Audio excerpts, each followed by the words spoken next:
আসসালামু আলাইকুম। কালেমা তাইবা হইতে পড়া হইতেছে।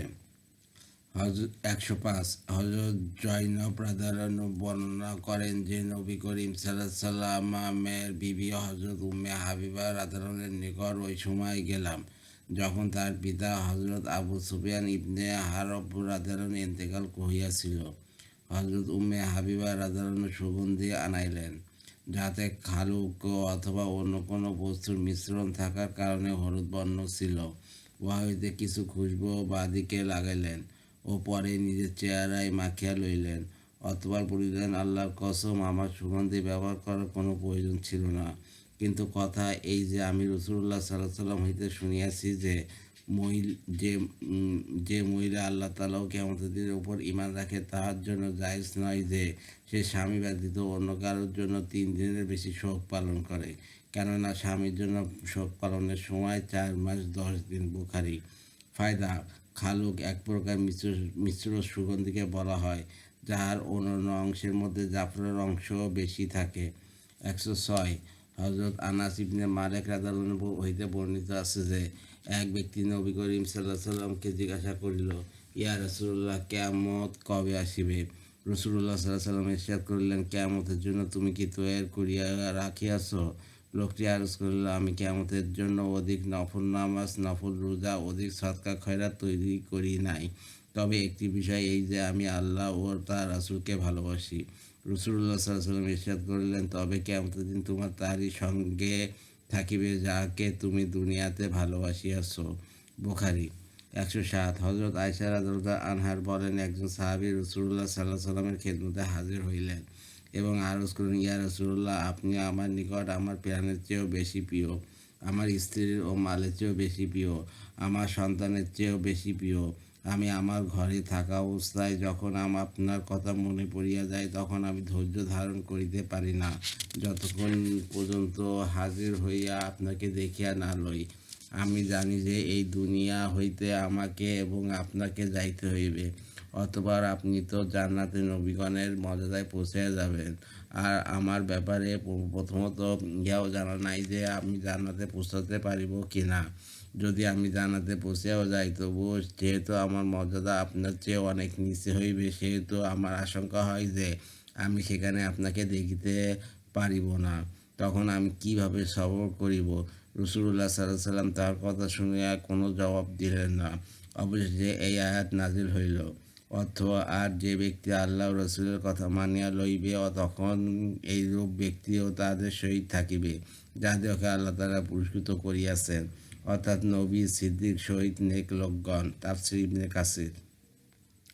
108। হযরত আবু হুরায়রা রাদিয়াল্লাহু হইতে বর্ণিত আছে যে, রাসূলুল্লাহ সাল্লাল্লাহু আলাইহি ওয়াসাল্লাম ইরশাদ করিয়াছেন, আমার উম্মতের মধ্যে আমার প্রতি অধিক ভালোবাসা পোষণকারী লোকদের মধ্যে তাহারাও রহিয়াছে, যারা আমার পরে আসিবে।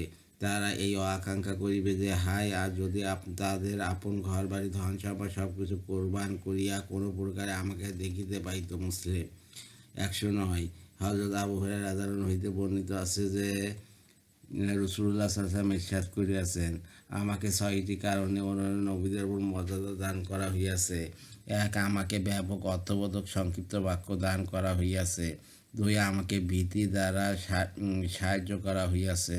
আল্লাহ তাআলা দুশমনদের অন্তরে আমার ভীতি ও ভয় সৃষ্টি করিয়া দেন। 3. গনীমতের মাল আমার জন্য হালাল করা হইয়াছে। পূর্বেকার উম্মতের মধ্যে গনীমতের মালকে আগুন আসিয়া জ্বালাইয়া দিত। 4. সমস্ত জমিনকে আমার জন্য মসজিদ অর্থাৎ নামাজ পড়ার স্থান বানিয়ে দেওয়া হইয়াছে। পূর্বেকার উম্মতগণের জন্য শুধু নির্দিষ্ট স্থান সময়ে ইবাদত আদায় করা যাইত, আর সমস্ত জমিনের মাটিকে আমার জন্য পবিত্র করিয়া দেওয়া হইয়াছে। তৈমুমের দ্বারাও পবিত্র অর্জন করা যায়। 5. সমগ্র সৃষ্টির জন্য আমাকে নবী বানাইয়া পাঠানো হইয়াছে। আমার পূর্বেকার নবীদেরকে বিশেষভাবে তাহাদের কমের প্রতি পাঠানো হইত।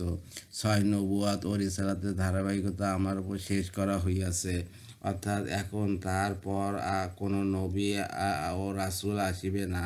মুসলিম। ফায়দা: রাসূলুল্লাহ সাল্লাল্লাহু আলাইহি ওয়াসাল্লামের ইরশাদ, আমাকে ব্যাপক অর্থবোধক সংক্ষিপ্ত বাক্য দান করা হইয়াছে। ইহার অর্থ এই যে, সংক্ষিপ্ত শব্দ দ্বারা গঠিত ছোট বাক্যের মধ্যে ব্যাপক অর্থ বিদ্যমান থাকে। 110 হযরত ইরবাস ইবনে সাবিরিয়া রাদিয়াল্লাহু হইতে বর্ণিত আছে যে তিনি বলেন, আমি রাসূলুল্লাহ সাল্লাল্লাহু আলাইহি ওয়াসাল্লামকে ইরশাদ করিতে শুনিয়াছি, নিঃসন্দেহে আমি আল্লাহ তাআলার বান্দা ও শেষ নবী। মুস্তাদরাকে হাকিম।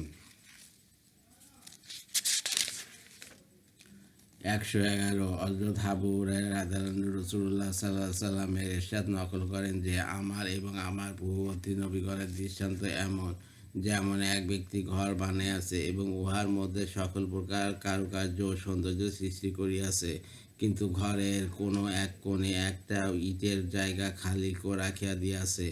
এখন লোকেরা ঘরের চারিদিকে ঘুরিয়া দেখে, ঘরের সৌন্দর্যের প্রশংসা করে, কিন্তু এই কথাও বলে যে এই জায়গায় একটি ইট কেন রাখা হইল না। সুতরাং আমি সেই ইট এবং আমি শেষ নবী। বুখারী।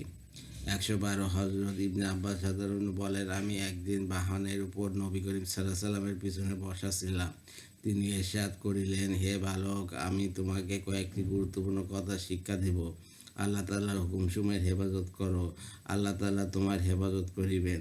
আল্লাহ তাআলার হকসমূহের খেয়াল করো, তাহাকে তোমার সম্মুখে পাইবে, তাহার সাহায্য তোমার সঙ্গে থাকিবে।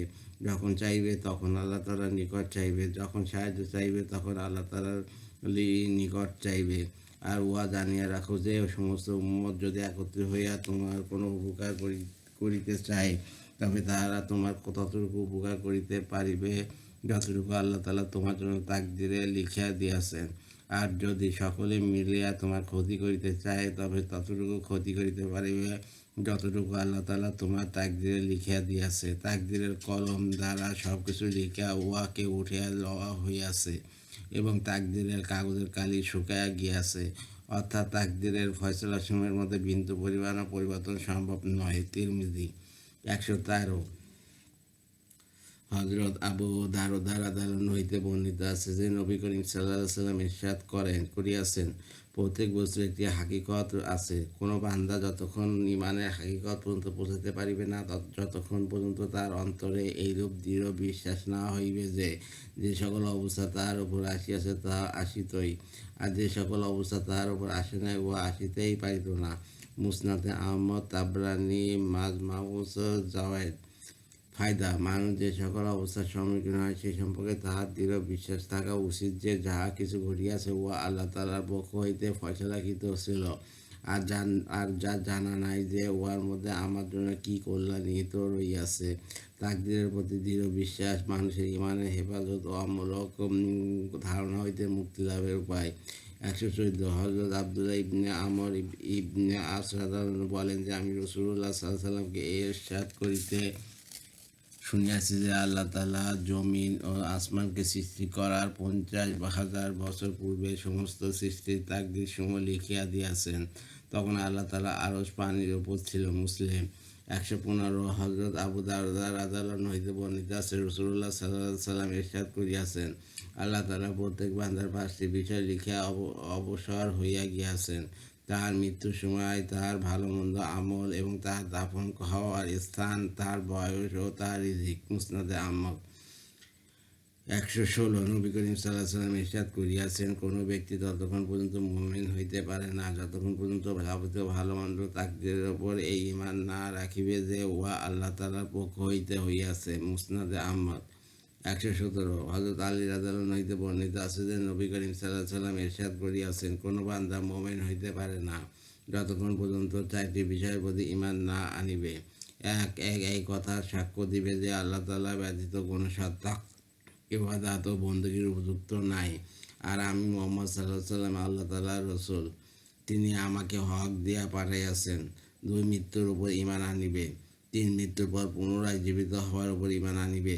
4 তাকদীরের উপর ঈমান আনিবে। তিরমিজি। 118 হযরত আবু হাফসা রাহমাতুল্লাহ বর্ণনা করেন যে, হযরত উবাদা ইবনে সামিত রাদিয়াল্লাহু আনহু নিজের ছেলেকে বলিলেন, হে আমার ছেলে, তোমার পবিত্র ঈমানের স্বাদ কখনো হাসিল হইবে না যতক্ষণ তুমি এই ইয়াকিন না করিবে যে যে সকল অবস্থা তোমার উপর আসিয়াছে উহা হইতে তুমি কখনোই বাঁচিতে পারিতে না, আর যা তোমার উপর আসে নাই উহা কখনো তোমার উপর আসিতে পারিত না। আমি রাসূলুল্লাহ সাল্লাল্লাহু আলাইহি ওয়াসাল্লামকে ইরশাদ করিতে শুনিয়াছি যে আল্লাহ তাআলা সর্বপ্রথম যা সৃষ্টি করিয়াছেন উহা হইল কলম। অতঃপর উহাকে আদেশ করিলেন, লেখো। তখন উহা আরজ করিল, পরবর্তীকার কি লিখিব? ইরশাদ হইল, কিয়ামত পর্যন্ত যে জিনিসের জন্য যা কিছু নির্ধারণ করা হইয়াছে উহা সমস্ত লেখো। হযরত উবাদা ইবনে সামিত রাদিয়াল্লাহু বলেন, হে আমার ছেলে, আমি রাসূলুল্লাহ সাল্লাল্লাহু আলাইহি ওয়াসাল্লামকে এই ইরশাদ করিতে শুনিয়াছি যে, যে ব্যক্তি এই বিশ্বাস ব্যতীত অন্য কোনো বিশ্বাসের উপর মৃত্যুবরণ করিবে, আমার সহিত তার কোনো সম্পর্ক নাই। আবু দাউদ। এই পর্যন্ত মুনতাকাব হাদিস পড়া হলো। আপনারা আমার ইউটিউব চ্যানেল রিপন কুরাজ সাবস্ক্রাইব করবেন, লাইক কমেন্ট শেয়ার দেবেন। আর রিপন কুরাজ আমার ফেসবুক পেজ, ওটাকে আপনারা ফলোতে রাখবেন। আর সবাই ভালো থাকবেন, স্বাভাবিক থাকবেন। আল্লাহ হাফেজ।